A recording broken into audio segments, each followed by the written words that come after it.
أنا مش خايف من الناس، أنا خايف مني.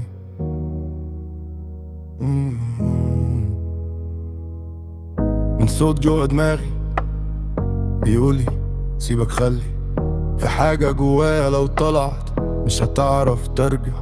مش كل اللي ضحك في وشي يستحمل يشوفها وهي بتطلع. أنا متربي عالكتم وعارف يعني ايه اسيطر، بس في وحش مربوط لو فلت هيقلب داير. ابعد عني مش تهديد، دي نصيحة. اللي جوايا لو صاحي مش هيبقى في مساحة. انا ماسكة بالعافية وبحاول اكون عاقل، بس لو قربت هوية في وشها متحملش. انا مش شرير بس الشر حافظ اسمي، واقف على الحافة خطوة واحدة تفصلني الهدوء اللي شايفه.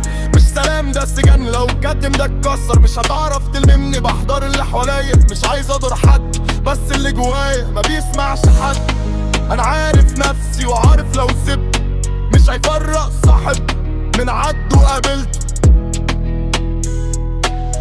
ابعد عني مش لعبة، ده تحذير.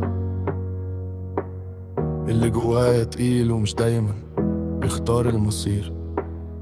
انا ساكت عشان افضل بني ادم، مش عشان ضعف لكن عشان ما قدش العللة.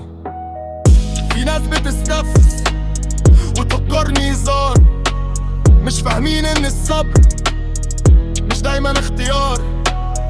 انا شايل نفسي من نفسي بالعافية، لو يوم انفجرت مش هتلحق تعتذر تانية. الخوف الحقيقي مش من اللي برا، الخوف من اني اسيب اللي جواي يقرر مرة. لو بتحبني خليك بعيد مش كره، ده امل للجميع.